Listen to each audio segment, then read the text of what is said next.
Bienvenue sur Gabon 24, vous avez reconnu votre générique qui annonce donc votre magazine hebdomadaire de débat d'actualité internationale. Une pluie de réactions désapprouvant les propos ignominieux du président américain Donald Trump, balancés par ce dernier à l'encontre d'Haïti et des pays africains, s'est abattu sur la toile. Même si le président Donald Trump dément sur Twitter avoir utilisé l'expression « pays de merde » pour qualifier Haïti, le Salvador et certains pays africains. Trop tard pour attraper ces propos infâmes, le mal est déjà fait. Ici, l'Afrique reçoit Alain-Georges Banasoubek, à mon extrême droite. Il est journaliste, correspondant du journal Mutation du Cameroun au Gabon. Et Arnaud Lilian-Billier, il est spécialiste des relations internationales. Bonsoir messieurs et meilleurs vœux pour 2018 à vous. Merci. Avant de retrouver donc nos invités, on va revenir sur cette déclaration assassine qui fait débat sur le continent. Donald Trump a taxé les pays africains et Haïti de pays de merde et depuis les réactions se multiplient au plus haut niveau. Le Haut-Commissariat de l'Organisation des Nations Unies aux droits de l'homme a dénoncé des propos racistes, choquants et honteux. Et en Afrique, les uns après les autres, les gouvernements dénoncent à leur manière des mots outrageants. La colère des pays africains s'illustre sur des réseaux sociaux et par des gestes diplomatiques. Au Sénégal, le président Macky Sall en personne a réagi sur Twitter. Il se dit choqué et condamne vigoureusement les propos de Donald Trump. L'Afrique et la race noire méritent le respect et la considération de tous. Il est raciste, hein, parce que depuis qu'il est au pouvoir, il n'est pas venu encore ici en Afrique noire. Encore moins en Haïti ou les pays comme ça. Donc vraiment cette déclaration, ça nous choque beaucoup. Hein. Moi, en tant qu'Africain, en tant que Noir aussi. Il dit ça parce que il a vu beaucoup d'Africains, beaucoup de tiers-mondistes envahir l'Europe ou l'Amérique, c'est pour cela qu'il dit ça. Mais de toute façon, nous, on va lui montrer qu'on n'a pas besoin des États-Unis, on n'a pas besoin des Américains ou des Européens, mais nous, on va travailler pour nous-mêmes. Nous, les Africains, ils nous traitent de pays de merde. Pays de merde, ça veut trop dire. C'est vrai et c'est définitif, Trump est un raciste. C'est d'autant plus blessant compte tenu de la réalité historique du nombre d'Américains qui sont arrivés aux États-Unis comme esclaves. Mais l'Amérique, au regard de la situation, est un pays qui représente bien plus qu'un seul homme ou qu'une déclaration. Le Botswana, de son côté, a annoncé avoir convoqué l'ambassadeur américain pour lui faire part de son mécontentement. Condescendance de la part du 45e président de la première puissance mondiale, propos déformés ou mal rapportés, les questions se posent tant l'insulte adressée par Donald Trump aux pays africains, à Haïti et au Salvador ne semble pas sortie de la bouche d'un président des États-Unis d'Amérique. Mais le Washington Post qui rapporte ces propos est formel. Le successeur de Barack Obama a bien injurié ces pays en les qualifiant de pays de merde, lors d'une réunion consacrée à l'immigration dans le bureau ovale. Il s'agissait là d'un récit de Gabriel Ratanga de notre rédaction pour rapporter donc les propos entendus à la suite de cette sortie de route de Donald Trump. Condescendance, on a entendu à la fin de son papier de la part du 45e président de la première puissance mondiale, propos déformés ou mal rapportés. Alain-Georges Banasoubek, qu'en avez-vous pensé en tant que journaliste? Alors, je pense que au moment où on célèbre, le monde entier continue de s'émouvoir de cette sortie malheureuse. Il faut le dire, c'est un dérapage verbal qui, malheureusement, aujourd'hui, vient confirmer, je crois, tout le mal qu'on pensait déjà du président américain. Il nous avait déjà habitués à de telles saillies, il nous avait déjà habitués à de telles sorties maladroites, aussi maladroites que scandaleuses pendant la campagne. Et c'est sur ce plateau, hein, il vous souvient avec le géostratège Jonathan Ngom, Toutoum, on analysait en disant à l'exercice du pouvoir, il devait être recadré et que les conseillers, hein, suffisamment avertis de la Maison-Blanche, devaient tout faire pour recadrer cet homme qui déjà avait montré à la face du monde que il avait du mal véritablement à contrôler ses propos. Alors, visiblement, il ne fait pas dans la langue de bois. Visiblement aussi, il a du mal à s'accommoder avec ce qu'on appelle la fonction présidentielle. La fonction présidentielle et les usages diplomatiques. Et je pense que cette expression est une expression de trop. Et ça ne fait que confirmer une année chaotique quasiment, parce qu'il faut le dire, c'est une année chaotique, c'est une année de fracas et de faits divers. Et au résultat, à la fin, on se rend compte que les résultats ne sont pas aussi probants. Oui, sortons un tant soit peu de l'émotion pour faire entendre la raison. Jusqu'où cette sortie de route peut-elle parler à l'Africain que vous êtes? Je pense que cette sortie de route nous parle déjà. J'ai lu déjà avec intérêt la réaction vigoureuse, cinglante, ironique et même à la limite savamment injurieuse d'un groupe d'intellectuels africains qui justement se sont réunis et ont envoyé un très beau texte dans le site de Jeune Afrique pour justement démontrer à Donald Trump, pour lui dire qu'il se trompait. Donc on peut dire, Monsieur Trump, détrompez-vous. L'Afrique est très loin. L'Afrique est très loin d'être ce pays de merde. Si les États-Unis, première puissance aujourd'hui, je crois que les États-Unis le doivent aussi aux Africains. La contribution des Africains n'est pas négligeable. Et c'est-à-dire qu'on se rend compte que ce discours occidental, cette condescendance et cette infantilisation de l'Afrique, vous vous souvenez encore des propos de Nicolas Sarkozy. L'Afrique n'est pas rentrée dans l'histoire.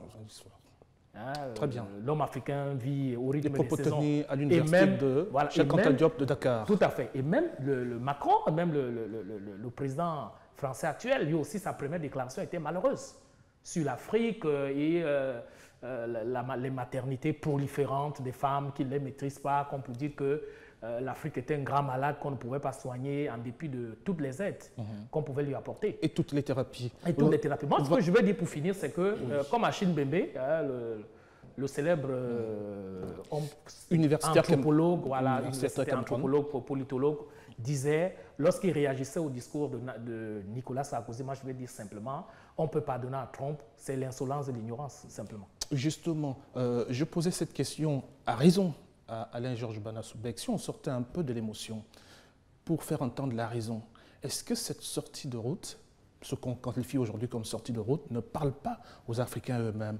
Il n'a pas indexé des personnalités africaines dans sa sortie de route. On peut penser que sa sortie de route fait peut-être allusion à la situation de la plupart des pays africains. Il faut comprendre que l'Afrique est un territoire d'exercice pour les superpuissances parce que face à elle, elle n'a pas de répondant. Donc tous les présidents occidentaux viennent s'exercer en Afrique à travers leurs verbes parce qu'ils savent que personne ne peut les contredire. De François Hollande en passant par Donald Trump, ils ne respectent que des puissances. Donc face à elles, ces personnes, s'il n'y a pas de puissance, s'il n'y a pas de répondant, elles peuvent se permettre de dire ce qu'elles veulent. Mais comment nous, l'Afrique ou l'Africain, devons percevoir cela?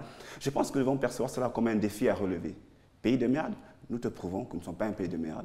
À partir de là, nous prenons nos responsabilités. Nous avons une intelligentsia que nous mettons en œuvre pour que l'Afrique renverse un jour ses propos en disant États-Unis, pays de merde. Voilà. On a entendu beaucoup de voix se faire entendre au sujet de cette déclaration, mais très peu de réactions au niveau de la zone CEMAC. Est-ce que ce silence n'est-il pas révélateur de cette frilosité qui pourrait être celle des dirigeants africains de la sous-région à pouvoir s'opposer à la superpuissance? Il ne faut pas oublier que l'Afrique francophone ou l'Afrique ou la zone CEMAC a tendance à réagir de manière tardive aux appels ou aux réactions internationales. Peut-être que la difficulté politique que traversent souvent ces zones laisse à croire qu'il est difficile pour nous de répondre. Mais cela sous-entend aussi que nous acceptons l'injure ou les propos mal tenus, malveillants d'une puissance étrangère qui viendrait qualifier nos pays de merde. Un sursaut d'orgueil, quelle que soit l'entité politique que nous avons, serait de bonne loi de restructurer les propos de Trump en disant nous n'acceptons pas diplomatiquement et puis de manière humaine les propos que vous sortez à l'égard de notre continent. Je sais que dans l'exercice de ce métier, il peut arriver très souvent que les journalistes se trompent ou fassent une mauvaise interprétation des déclarations politiques. N'y a-t-il pas une marge d'erreur, d'interprétation que l'on peut ou l'on doit accorder à la retranscription par Washington Post des propos du président américain? Non, comme je l'ai dit à l'entame de mon propos tout à l'heure, Trump ne surprend plus personne. Tellement il nous a habitués à des sorties malheureuses qu'aujourd'hui... Encore moins que Washington Post ne vous trompe pas. Non, ça c'est sûr, c'est évident. Non, pays de merde, trou de merde, c'est vraiment, on a beau retourner l'expression. Ils ont bien voulu faire passer ce message parce qu'avec tout le cabinet politique et le cabinet et tous ses conseillers en communication, laisser tweeter ce message et ne pas essayer de revisiter l'ensemble du message pour le faire avaler plus ou moins bien, ce qu'on a voulu et qu'on souhaite que l'expression pays de merde passe. Bon, je disais, Ismaël, qu'on a beau retourner. On est journaliste, on est enseignant aussi, on peut aussi ce qu'on appelle un peu de sémiologie. Absolument. Donc, on a beau retourner l'expression dans tous les sens, on a beau vouloir la replacer dans son contexte, vraiment on a du mal à dédouaner le président américain.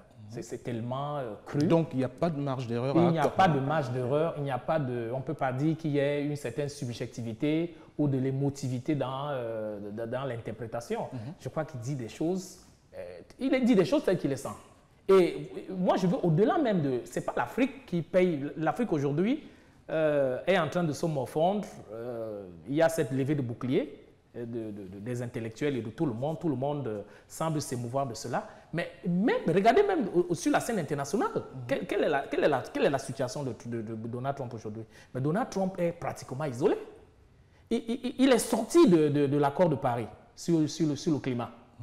Vous voyez? Sauf qu'il n'en souffre pas encore. Oui, mais regardez sa déclaration, qui a également suscité une vive polémique dans le monde, de reconnaître Jérusalem comme la capitale d'Israël. Vous voyez, il a multiplié. Et même autour de lui, ce sont des démissions en cascade.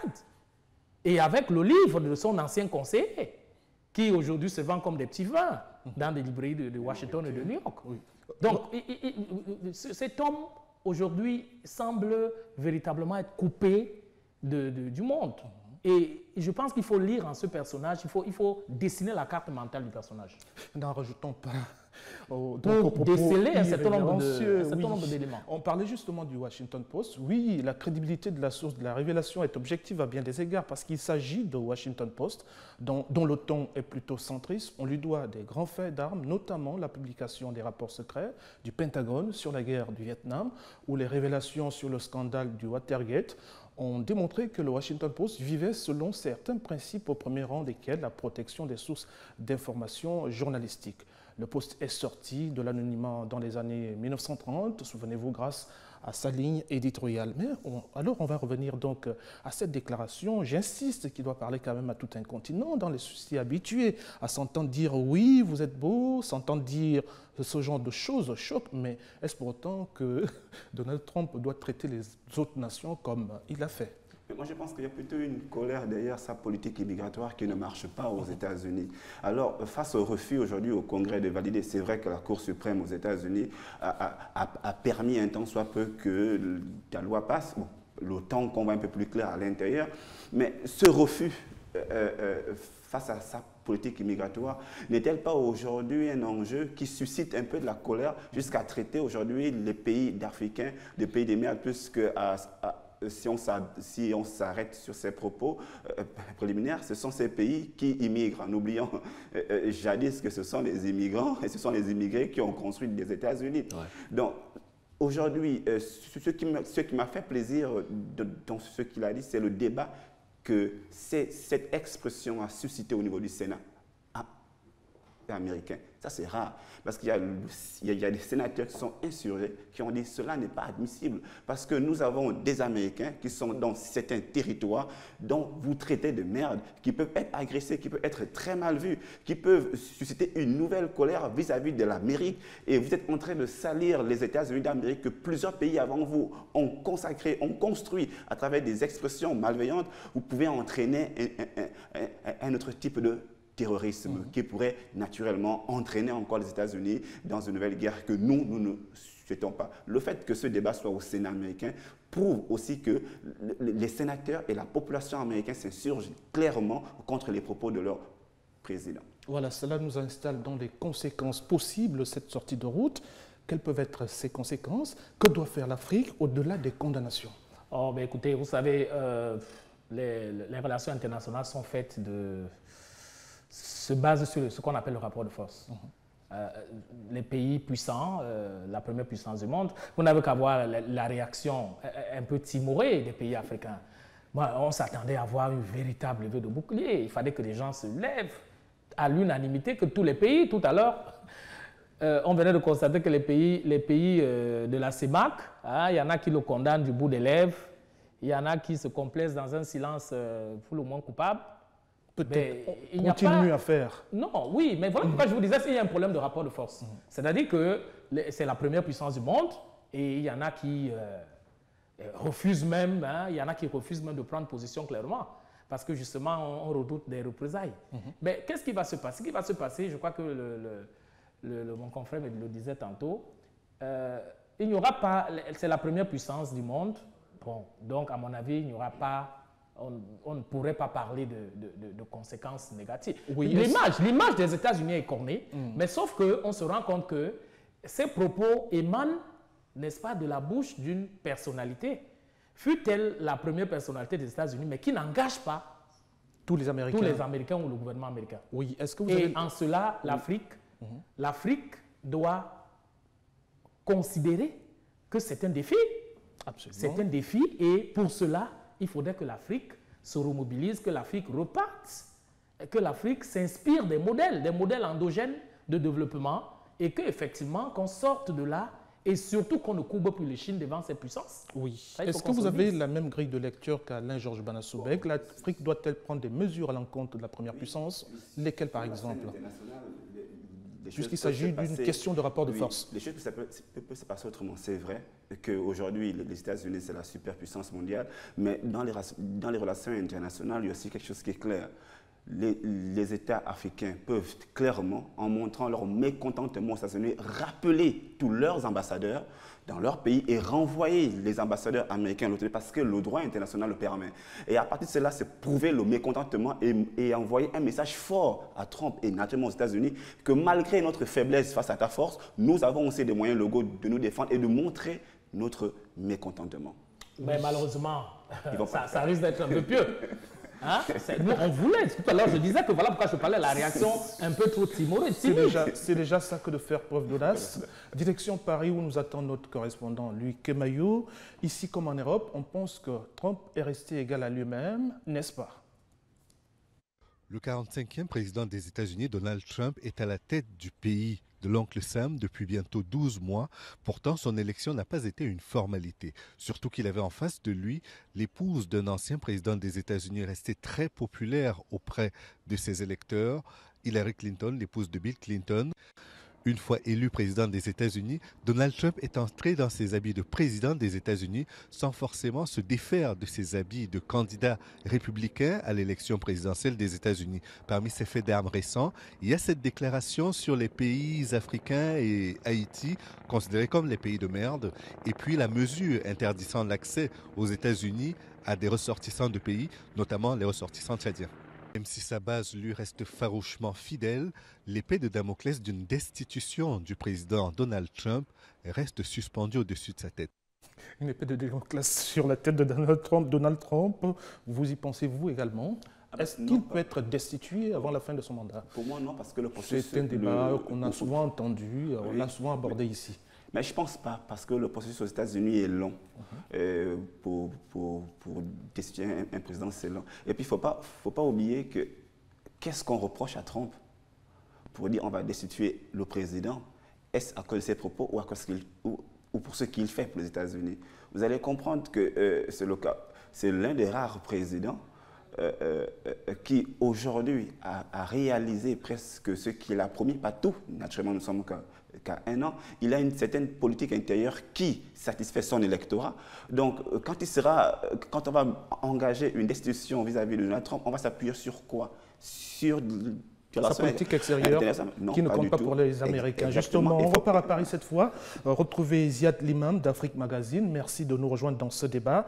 La terre entière peut légitimement aujourd'hui se demander un an plus tard comment en est-on arrivé à l'élection de Donald Trump. Est-ce que vous partagez cette grille de lecture? Je pense qu'il y a eu une conjoncture d'éléments. Je ne veux pas rentrer dans le débat, est-ce que lui pensait qu'il serait élu, pas élu, qui a été relancé par le fameux livre Fire and Fury, mais Je pense que déjà, il y avait, comme souvent aux États-Unis, un espèce de balancier qui va de la gauche vers la droite et les swings, comme on dit, sont assez forts. Donc il était déjà prévisible qu'après 8 ans de présidence démocrate, incarné en plus par quelqu'un qui était quelqu'un de la communauté noire américaine, donc on était allé loin dans le changement, dans le dream, etc. Et donc il était prévisible qu'il y ait un retour conservateur, ou en tous les cas une poussée conservatrice. Après, il y a des éléments dont les historiens pourront discuter. Il y a eu d'abord une campagne très difficile d'Hillary Clinton, qui est apparue comme un personnage un petit peu daté, un petit peu ancien. Bon, le fait qu'elle soit femme n'a pas suffisamment renouvelé l'image du candidat, qui a eu d'énormes problèmes aussi avec des enquêtes un peu surréalistes du FBI sur son serveur mail, etc., privé. Donc elle a fait une campagne très laborieuse. Ils ont fait des erreurs stratégiques dont on commence à connaître maintenant sur certains États qu'ils pensaient acquis et qu'ils ont perdu finalement à 25 000 voix ou à 30 000 voix. Mais comme vous connaissez le système, on perd même d'une voix, on perd tout l'État et tous les grands électeurs. Donc voilà, il y a eu une surprise parce que Trump était supposé être infréquentable. Mais les Américains, ils aiment bien aussi les gens un peu infréquentables. C'est-à-dire, ils regardent pas ce que nous on voit. Ils voient le côté businessman accompli. Ils voient le type qui leur promet de rapatrier les emplois. Ils parlent aux petits populos blancs. Il y a aussi ce réveil des classes populaires blanches qui se sentent menacées par l'immigration, par la diversité ethnique, par la compétition pour les jobs. Donc tout ça, ça a poussé une candidature qui leur disait « America is back », mais « Your America », votre Amérique, l'Amérique des classes populaires blanches, va reprendre la main sur les élites. Ce qui est assez rigolo d'ailleurs, parce que lui-même, qui se prétend comme un redneck blanc, bon, milliardaire, enfin bon, on ne peut pas dire non plus que ce soit l'incarnation des classes populaires. Franchement, est-ce que, à votre avis, l'élection d'un président américain n'est pas d'abord une affaire des Américains? Pourquoi se poser la question de savoir comment en est-on arrivé là? Non, mais je crois que c'est une affaire purement et strictement américaine. Et nous savons tous que le code électoral en vigueur aux États-Unis a ses spécificités. Parce que nous savons tous que Hillary Clinton a été élue au suffrage universel. Mais vous savez bien qu'aux États-Unis, c'est la loi des grands électeurs. Absolument. Et ce sont les grands électeurs, justement, qui ont choisi cet homme. On peut dire, et je crois qu'à son temps, on avait reproché justement aux Américains d'être un peu phallocrates. Parce que Hillary Clinton avait, il faut le dire, avait le vent en poupe. Tout le monde se disait que pour une fois, société qui est restée très conservatrice. Voilà, les États-Unis, à la tête des États-Unis, de l'État le plus puissant au monde, on devrait avoir une femme. Mais je pense que là, véritablement, ils ont fait preuve de misogynie. Oui, le reste du monde n'a pas tort aujourd'hui au regard de ce que nous sert chaque jour l'actualité autour de Donald Trump, de se poser des questions sur la pertinence de cette élection qui l'a amené à la tête de la première puissance du monde. Ce que pense le reste du monde ne regarde pas les États-Unis. Parce que Trump lui-même, quand il mène la campagne, dit l'Amérique d'abord. Donc c'est sur la base de l'Amérique d'abord que vous avez remarqué qu'il a rehaussé l'économie américaine. En moins d'1 an, il a remis plus de 2 millions d'habitants encore de l'emploi. Donc sur le point de vue économique, ça a marché et ça continue à marcher. Il a géré l'Amérique intérieure comme un homme d'affaires et malheureusement cet homme d'affaires ne maîtrisant pas la politique extérieure, ce qui a fait en sorte que sur les relations internationales, on a vu beaucoup de gaffes que nous voyons encore aujourd'hui avec Trump. Oui, l'impact des relations entre les États-Unis et le reste du monde a pris un coup. On se souvient encore de cette guerre larvée entre Donald Trump et le président nord-coréen. Voilà, quel bilan africain du magistère de Donald Trump on retrouve là, Ziad Limam? Quelles en seraient les réussites et les échecs?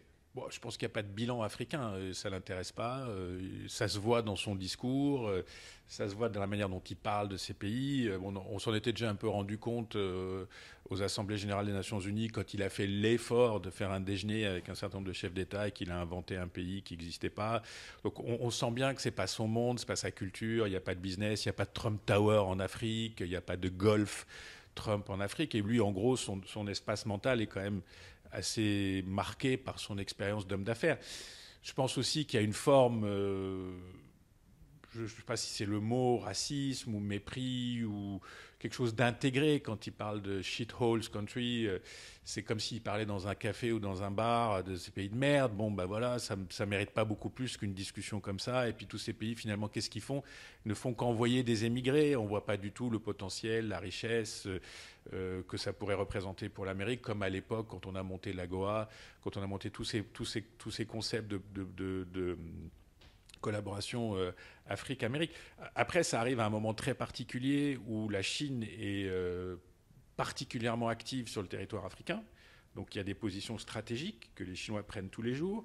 Il y a une prise de conscience laborieuse, complexe, mais réelle en Europe de l'importance stratégique de l'Afrique, que ce soit pour les questions économiques, mais aussi pour les questions sécuritaires, Sahel, terrorisme, mais aussi pour les questions de migration. Donc on voit un partenariat qui se structure et le plus grand pays du monde ne voit tout ça que comme un réservoir de migrants casse-pieds et sous-développés, etc. Donc il y a un vrai problème. Après, on en parlait d'ailleurs quand vous êtes arrivé, c'est aussi une occasion peut-être pour les Africains de se dire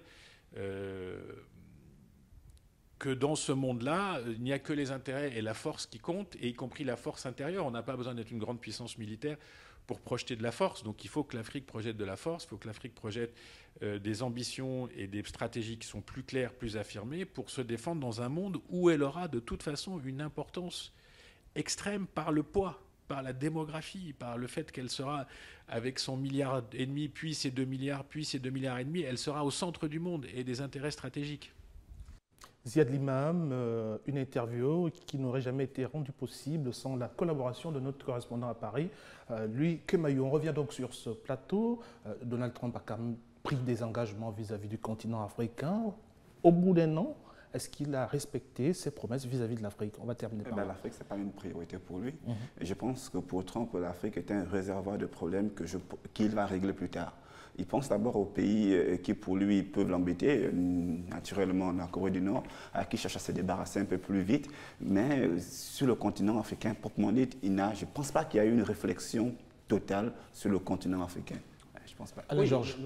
Là, il faut le dire, on cherche, hein, nous cherchons comme une aiguille dans une botte de foin. Ce qui aurait pu être, ou même déjà, ce qui devrait être fait pour l'Afrique. Est-ce que Trump a une vision? Qu'est-ce qu'il veut vraiment faire pour l'Afrique? Ce n'est pas évident. Lui, c'est d'abord les États-Unis. Il veut d'abord, il faut le dire, la prospérité. Il travaille d'abord pour la prospérité américaine. Et donc, on fait l'a souligné tout à l'heure que sur le plan intérieur, déjà, il y a des signes. Il y a des signes positifs, notamment le chômage. Le taux de chômage qui est en train de baisser avec la politique de baisse des impôts. Et je pense qu'il y a déjà des signes patents, tangibles, qui montrent que Trump, lui, c'est d'abord les États-Unis. Et puis la politique extérieure. C'est quand même paradoxal alors que le potentiel commercial de l'Afrique l'intéresse. Mais il ne faut pas oublier que le potentiel, mais pas vraiment. Il parle, mais ce n'est pas lui qui parle. On prête à Donald Trump ces mots, mais en tant qu'individu, ce continent ne l'intéresse vraiment pas. Parce que l'Afrique, pour lui, n'est pas un pays de consommateurs. C'est un pays qui produit plutôt des problèmes. Et donc, s'intéresser à l'Afrique, on va peut-être voir ça à la 4e année de son mandat, pour dire j'ai quand même fait quelque chose en Afrique, mais vraiment, je ne pense pas que c'est dans son top 10 des priorités. Pourtant, les États-Unis ont des intérêts, ça il faut le dire. Absolument. Ça aussi, il ne faut pas nier. Hein, on ne saurait éluder, on ne saurait nier. C'est évidence. C'est évidence, les États-Unis ont des intérêts en Afrique. Arnaud Lilian-Billier, Alain-Georges Banasoulek, merci d'avoir accepté notre invitation. Et ici se referme ce premier numéro d'ici l'Afrique de l'année 2018. On se retrouve très vite sur les antennes de Gabon 24.